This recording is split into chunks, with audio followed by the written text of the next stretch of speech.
everyone. In the previous tutorial, we talked about the basics of research philosophy and those different areas of philosophy that are most relevant to us as researchers. We ended the session by looking at some concepts and examples of how these different areas of philosophy come together to form a philosophical stance towards research. Now, it's totally possible for us to describe our philosophical position by referring to our ontology, epistemology, axiology, and methodology. But traditionally in research, we express our position by making use of certain research paradigms. Now, a research paradigm can also be called a worldview or a general position or a specific research philosophy. And they are something like a template, a specific pattern or combination or set of ontological, epistemological, axiological, and methodological assumptions. And when you see them in combination, they form this kind of a template for a research project. It's like some assumptions kind of fit together. Like I said in the previous tutorial, you can have a realist ontology, objectivist epistemology, a value-free science belief in terms of axiology, and a quantitative methodology. It doesn't always work this way, and it can become quite complicated. But in many instances, it does work this way, and it's a good way to understand research philosophy, to look at the paradigmatic positions. Now, today we are going to start by looking at two old school kind of Euro-Western paradigmatic positions, positivism and interpretivism. They are probably the easiest to understand, and they are also almost like direct opposites, like the difference between objectivism and subjectivism that we discussed in the previous tutorial. Then we are going to look at a position called something like the transformative or the critical position. And then we're going to look at something called critical realism, which is interesting because it combines certain aspects of different philosophical positions. Thereafter, we're going to stand still a little bit at an interesting and fast emerging philosophical position that is specifically relevant for us here in Africa, and that is the decolonial, indigenous, post-colonial positions. I kind of group them together, but they're emerging and different terminologies are used all over the place. And then in the last place, I'm going to look at pragmatism, which is like a very practical way of looking at research and often used in organizational studies. Now, positive, as in the sense of positivism, means something that is not speculative or tentative, but for sure. Almost like when somebody asks you, is the library open at the moment? And you answer, yes, I'm positive. It means you are sure about your facts. It's not positive like in the emotional state, it's being certain. And already you can hear something about the ontology here. Positivists believe in an external reality, so it's free from our experiences or ideas about it, an absolute truth that is free from speculation, a reality that is true for everybody, so a universal reality that is stable, so true now and true a bit later. So we can call their ontology realist or objectivist. So if we also take the library idea, the library is open or closed independent of whether I think it's open or closed. If the library is open, it's not a little open or a lot open. It's absolutely open or absolutely closed. If it is open, it's open for not one or two students, but open for everyone. And it's closed. If it's closed for one, it's closed for all. Together with the belief that the truth is absolute and objective, we can already understand that the axiology of positivism will be that science is value-free, because we are trying to be objective, right? We are trying to be universal, right? So there's not a lot of space for feelings and ethics and emotions. It's a neutral story. This reality can then be objectively known. The truth is out there. It's not inside of us. And we can know it through observation, through proof, through evidence. We call this belief that knowledge can be gained through scientific methods and empiricist epistemology. For the library again, You can only say you are positive the library is closed if you have seen it with your own eyes or have some evidence to prove it. If you say it is closed because I believe it is, the person will not find your proof sufficient and they will want to go and have a look for themselves. In life, there are many instances where reasonable people expect a positivist approach, where the logics of positivism is at the order of the day. Like in a democratic country, we feel seriously about voting and strict processes are followed. Votes are counted, and we expect the IEC to go to great lengths to ensure that no skewing takes place and that the vote can be verified and the outcome regarded as fair and objective in the end. In business, we don't think it's strange that you must provide proof of your story and measure to exact standards in order to convince somebody to invest or to buy your product. We expect proof. Proof is regarded as universally acceptable. When somebody is convicted of a crime, for instance, we cry foul if the proof did not convince us of the facts. So, also in our research, in many contexts, it's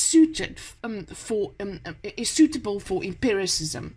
It is the context and the problem, the theory, the traditions that should all be considered together with your personal preferences, of course, and the preferences of those you work with. In terms of methodology, positivist researchers use mostly quantitative methods with the purposes of predicting and testing and measuring relationships between variables associated with a phenomenon. For positivists, it's important that their findings are objectively valid and reliable and free from human bias. From positivist thinking grew another version of positivism called post-positivism.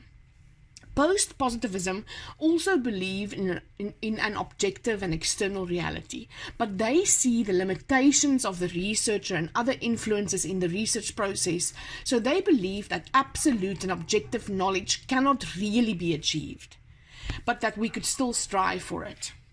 Now, the position called critical realism can be seen as a type of post-positivism.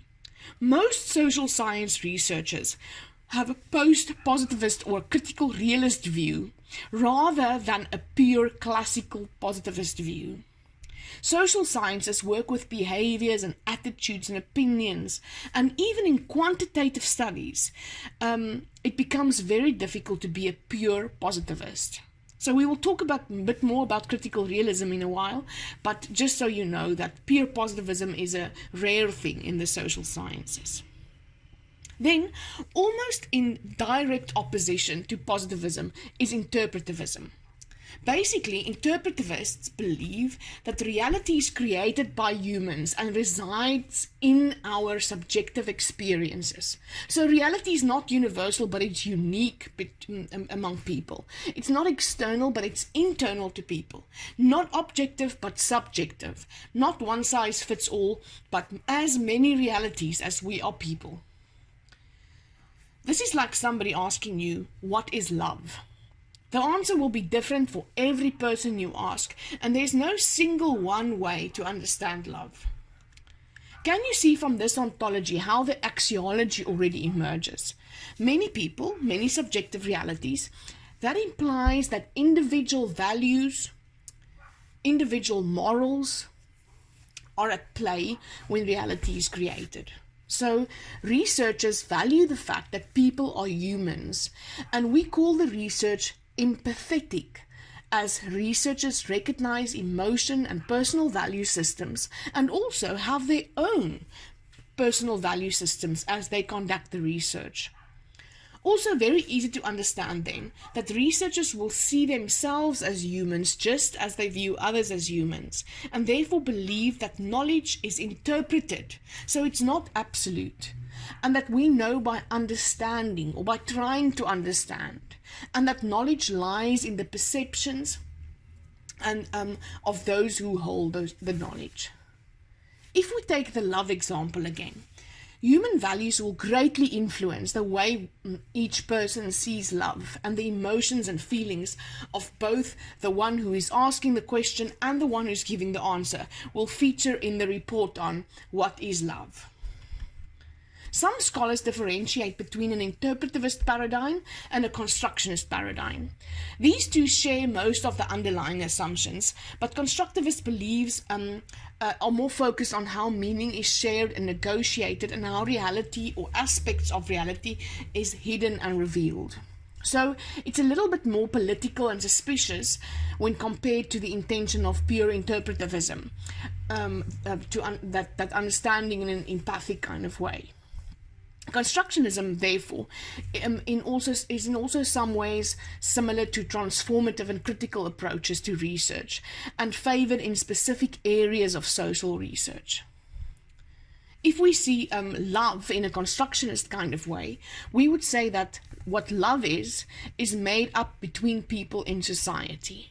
Through human interactions, our interactions with the media, religion, and so on, we together built this idea of love. And the television soap version of love hides certain real-life aspects of love. The religion construction of love focuses on specific qualities over others, and so on. Some parts of what love is can be hidden and some parts privileged, depending on how the power relations in society works. From the interpretivist beliefs about knowledge, you can also see something about the methodology. Interpretivist research is about understanding human experiences. So it's important that data collection happens in natural settings through qualitative methods. Interpretivism is something we as humans understand easily. We know that people are unique. We know that we differ from everybody else. So many aspects of interpretivist research might appeal to us. In the social sciences, we use a lot of interpretivist thinking because a lot of our subject matter is about human behavior, perceptions, interpretations, and so on. But because we are busy with academic research, and those of us who are focused on organizational research, we also like some aspects of positivism. And this is where the pragmatic position comes in. We will talk about pragmatism in a few minutes.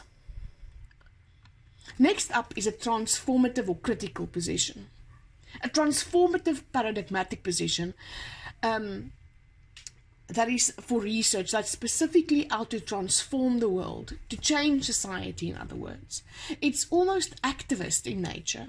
Transformative research aims to empower people, expose myths, critique the way the world works, and dig deep to find the truth. Transformative research is about topics of injustice and control, and it prioritizes the idea that research must lead to positive change. This worldview is also sometimes called an advocacy or participatory paradigm. The ontology of this paradigm is that there are multiple realities, and that reality is also layered, with some layers more difficult to observe and to know than others. Reality from this view is also socially constructed, so constructionism that we mentioned in the interpretivist discussion.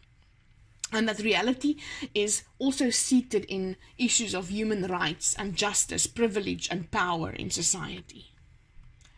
Transformative scholars believe that knowledge should have practical value, so it must lead to practical change.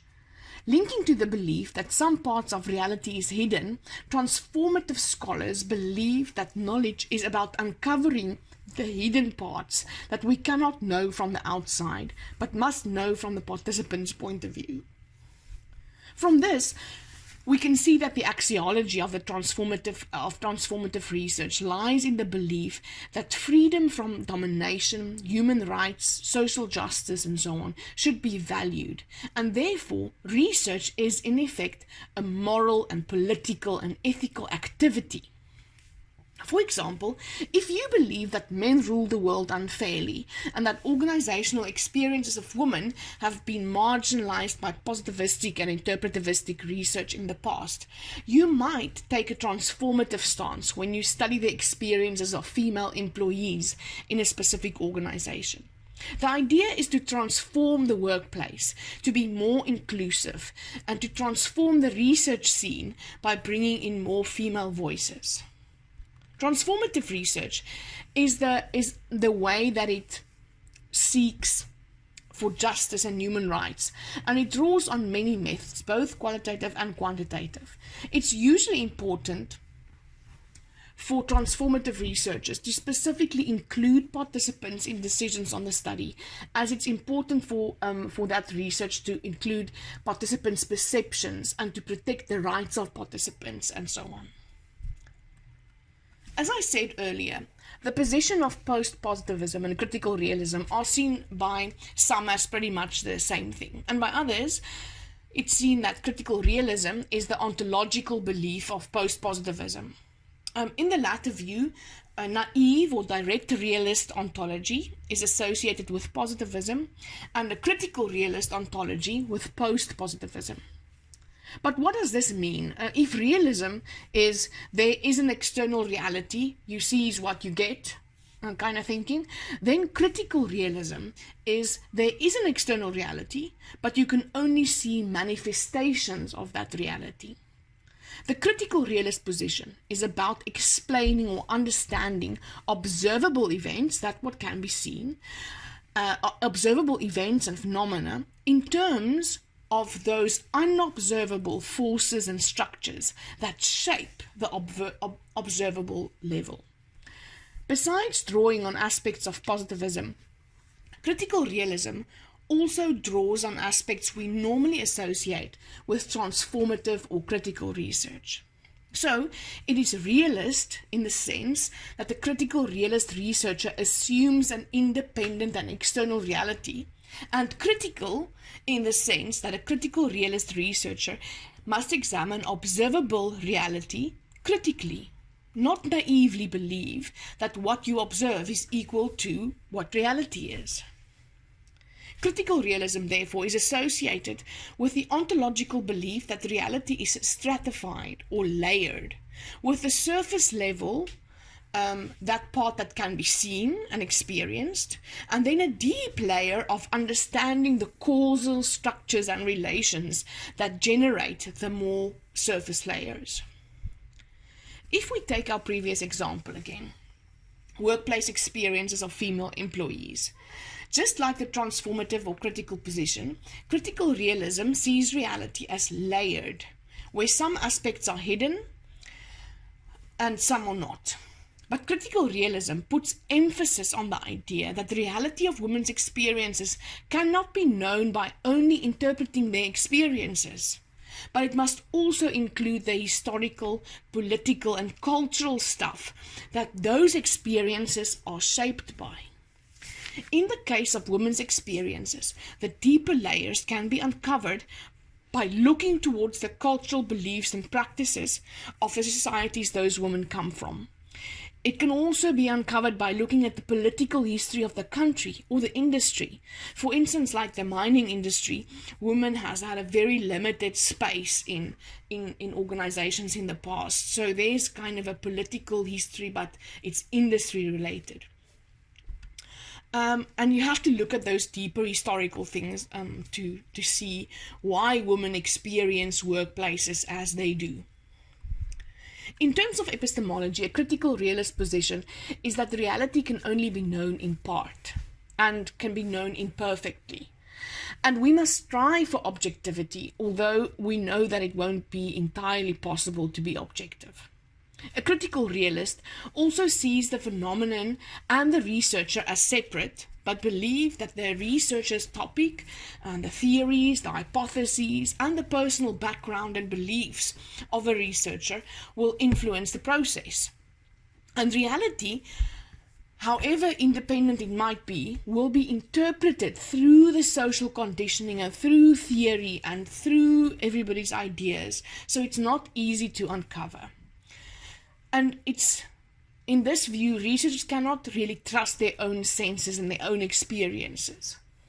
So while the ontology is realist, the epistemology of critical realism is relativist.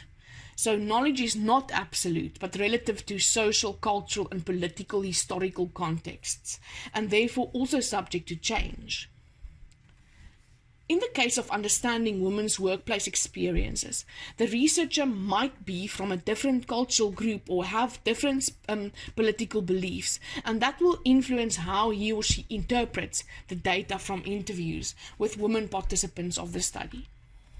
In terms of methodology, critical realists use a variety of methods depending on what the subject calls for. There are usually two phases to research: a direct experience phase where real life and observable things are measured and looked at, and then there's a mental processing phase to critically uncover the hidden parts and the underlying parts of a phenomenon. And even when the researcher does the second phase of critical processing, the findings can never be absolute, but can only be probabilities and can be proven wrong by future research. Then we get to the decolonial, indigenous, post-colonial positions. Now, this is a collection of positions. And in essence, it's about all the other paradigmatic positions we discussed thus far. They are set up in a Euro-Western way of thinking about research. So these research frameworks might not be applicable to other contexts. And as Africans, these paradigmatic positions came to us through colonization and still remain mainstream to this day. So for us to keep conducting research without questioning why we do what we do and how we go about knowing what we know, if we don't question this, we will just perpetuate a colonial way of being. And this is where a decolonial paradigmatic position comes in. Nelson Maldonado Torres says that coloniality are those logics, metaphysics, and power that remain as the legacy of colonialism.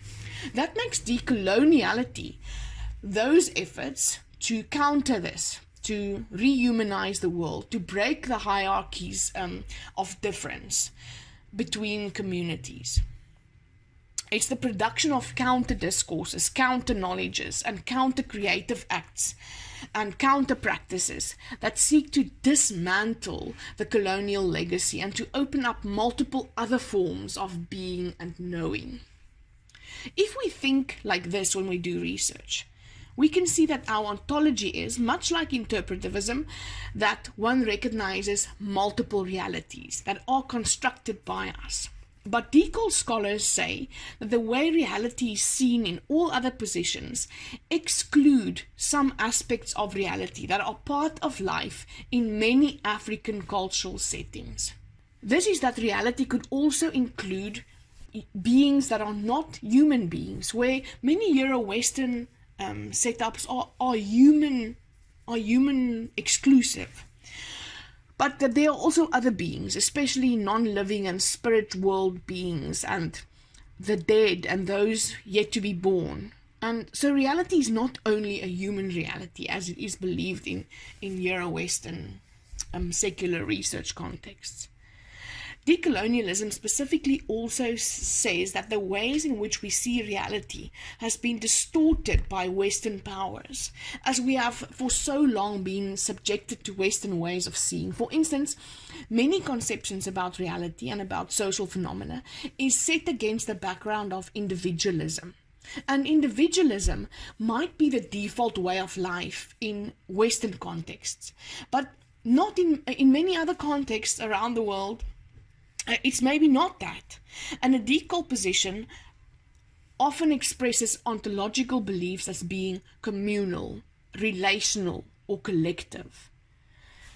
Decolonial scholars refer to pluriversality, where there's not only one reality, also not only multiple realities, but multiple possible realities that coexist and that are connected with each other. The epistemology is, much like that of the transformative paradigm or critical realism, one that asks questions about how we know what we know. So it's a critical epistemology. Decolonial researchers believe they know what they know because they unlearned and relearned. In order to gain knowledge, we must look again at those things we thought we knew and reconsider all of it. We must be epistemologically disobedient and de-link from Western ways of knowing and researching. The epistemology, prioritization of indigenous ways. For instance, the belief that we know and gain knowledge, share knowledge, and so on by relating to others. In the more indigenous and Afrocentric expressions of this paradigmatic position, we see a lot of priority given to culturally based indigenous knowledges and belief systems. I think it's rather obvious that the axiology of decoloniality is a specific value that is placed on those people and those knowledges that have been suppressed and silenced in the past. Decolonial research values and respect and relationships. These values also greatly influence research processes in the work from this worldview. Decolonial methodology is very interesting, and it includes not only the well-recognized Euro-Western methodology, but interesting and indigenous methods like storytelling, songs, proverbs, dance, myths, rituals, talk circles, and bigger forums like Imbadu. In the last place, I want to talk to you about pragmatism.